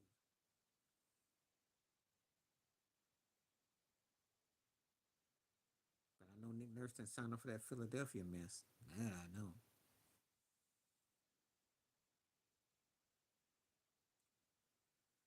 Well, he got sent to Saudi Arabia. That's why he left. Oh, it's the oldest thing in the book. And I tell people they don't know. If a coach sends your butt somewhere where you know that you only get 3 or 4 channels, they meant for you to just be forgotten. It's like it's some white sick GM deal. Oh, I'm just gonna go away for a while. It's like when Chris Webber got traded to Sacramento and he cried because when Washington traded, he's like, "Where's that at?" That's what that was like. Brothers weren't trying to go to Toronto. Like, where's that at? I can't find it on the map. Scats be scratching his head. Where's that at? That's like going to Beijing. That's the jokes I be telling sometime when Ted was here. I used to tell her jokes all the time. We be talking about places. I said, well, y'all don't even know how good you got it with technology today. Folks don't know how good they got it with the super highway. Back in the day, you had to read the paper, or you was on the West Coast or watch ESPN and be up to like 3 in the morning. Cause your behind was out there in Saudi Arabia, and if you play for a whack team and you weren't winning, it's like Lonzo Ball. His numbers with Charlotte. He got mad because he won't get on the All Star team. So yeah, you averaging 27 points, right? Your team ain't gonna win 27 games. How that work? You know, you balling out in Charlotte, except no one knows you, and if only because we got access. Just saying. So, just saying.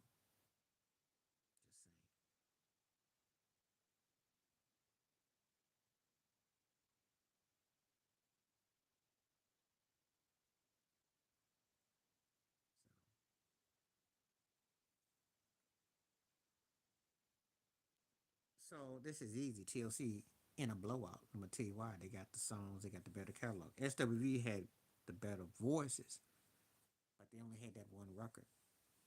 TLC.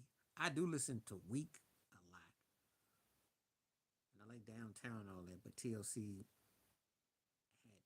had better hits. You put Waterfalls. Escape is like third tier girl group. I know about Tiny. I know about Tiny, but Escape had like just what's that one? Just kicking it. I like they had a couple cuts, but they were third tier. SWV had voices, but TLC had the better songs.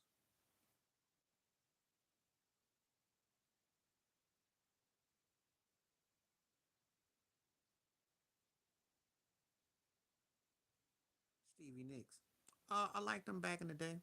Actually, it's the British band. So Peter Green, the original band, guitarist was bad. Mick Fleetwood, the drummer. Lindsey Buckingham, one of the very talented all around artists that they got rid of. Christy McVie, she passed a few years ago. I like they were a trip out sound because they had like this acoustic guitar and the bass would be bumping. They had some. They broke up. That Rumors album was huge. Um, they really, and they're good. What I call really good band. Musicianship has some songs I like. Big Love. They had some songs I like. There's songs I like.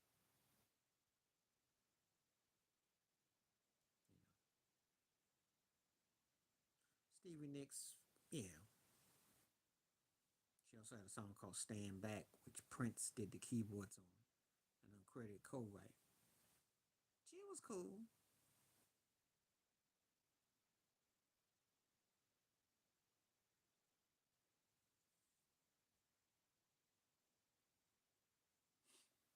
but I don't sit around and listen to it though. She had a song with Tom Petty I like though.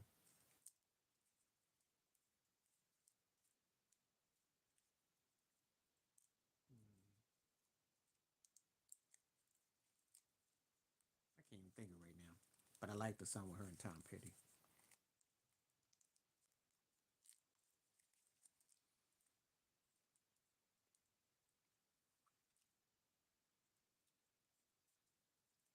They were good.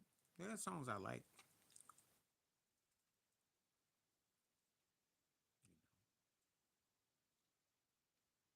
But I ain't one of the kind of bands I'm in the mood for. I listen to them.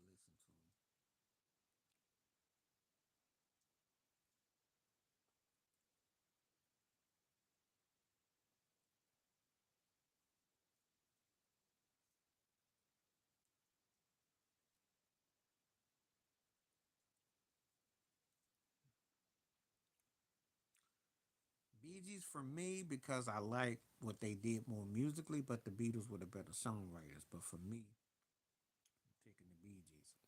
They have more versatility.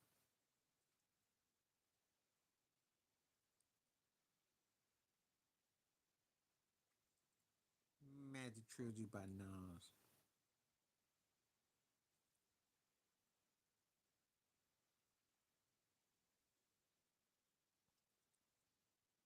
Y'all hit me with some music back to back. Okay.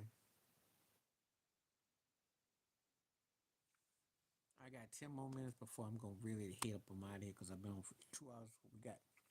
We're going to do 10 more minutes. This is so good. I might come back tomorrow, but I don't know if I will because I gotta do something tomorrow. So if I don't come back tomorrow, I'll be back on Sunday.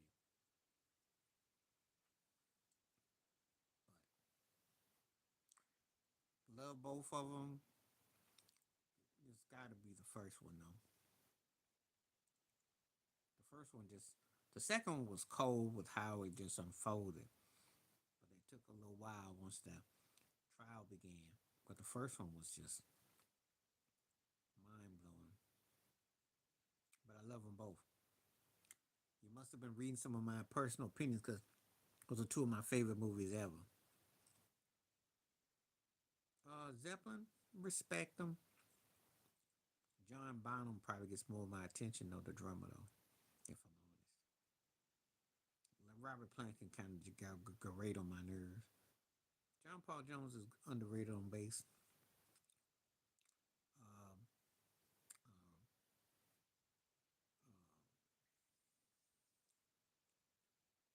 Jimmy Page on guitar. I liked it more back in the day though. I still respect him, but it's about John Bonham for me on them drums. That's what sells me on Zeppelin, especially when I listen to Cashmere. Boom, boom, boom, boom, boom. His drumming. Okay.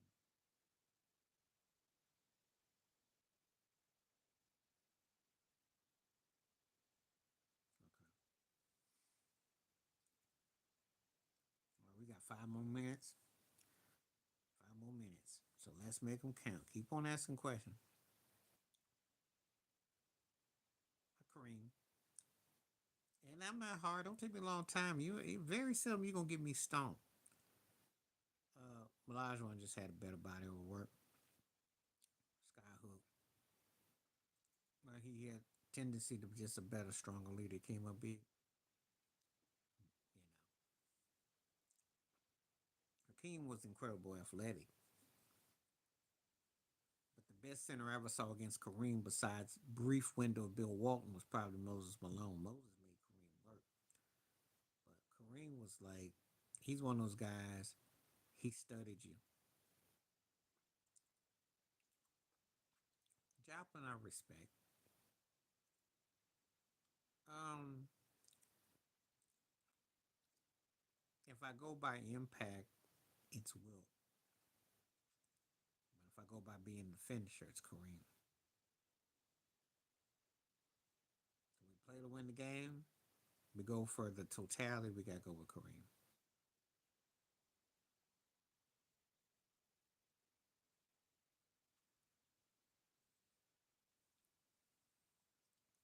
You think you're gonna give me stuff on that one? And they are, I have my four main centers, but Kareem, as far as finishing out, asking me who's the better athletic, all that, Will was Will. But Will Kareem delivered though.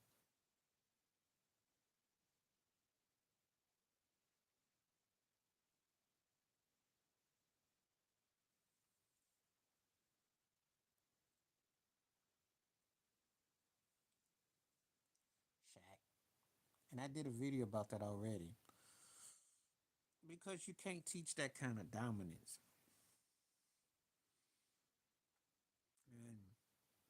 And he had a better run, far as I'm concerned. I mean, had he had the right coach for most of his career, he's probably got about 3 or 4 more rings with a coach like Phil and Pat, especially from 92 to about 99. That's about 2 or 3 more rings with the right coach. His rawness was there. He was Giannis before Giannis. And I do think a lot of Moses.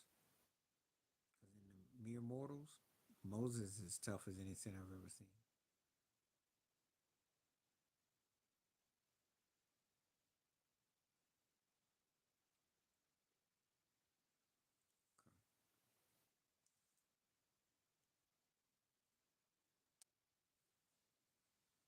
All right. Now we got room for a couple more questions. Let's see what else you got. before I call it a night.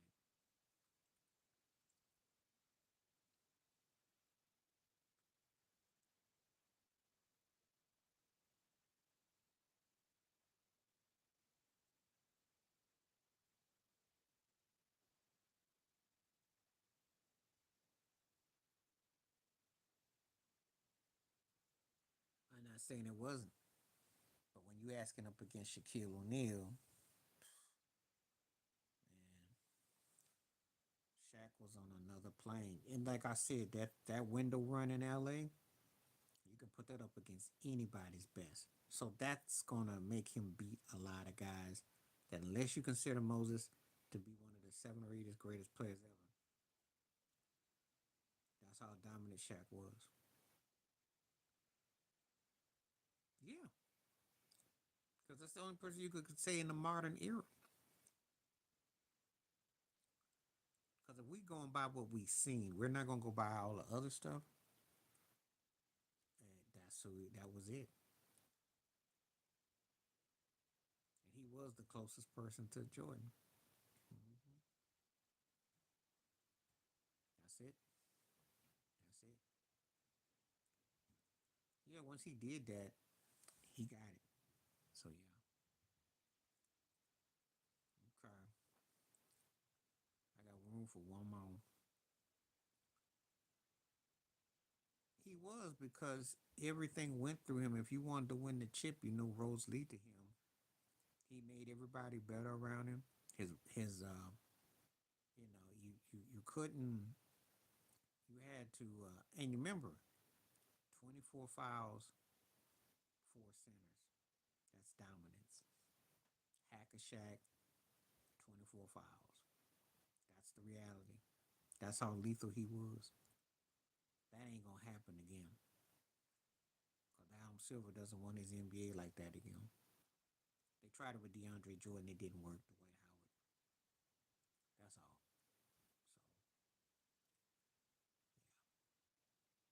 So yeah, we saw it.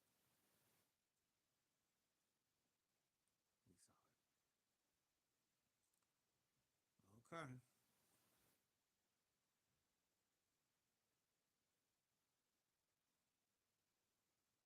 Mm-hmm.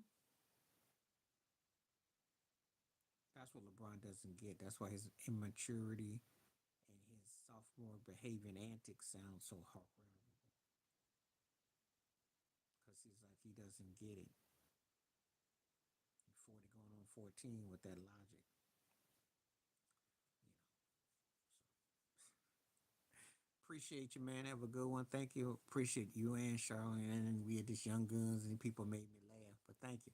I'll be on try to get on tomorrow, but I will definitely be back probably Sunday though. Appreciate everybody. Have a good one. Peace the best. Stay safe, stay blessed, stay woke, stay free. Thank you for the support. And keep making those requests. I'm doing my videos. I'm out. Peace.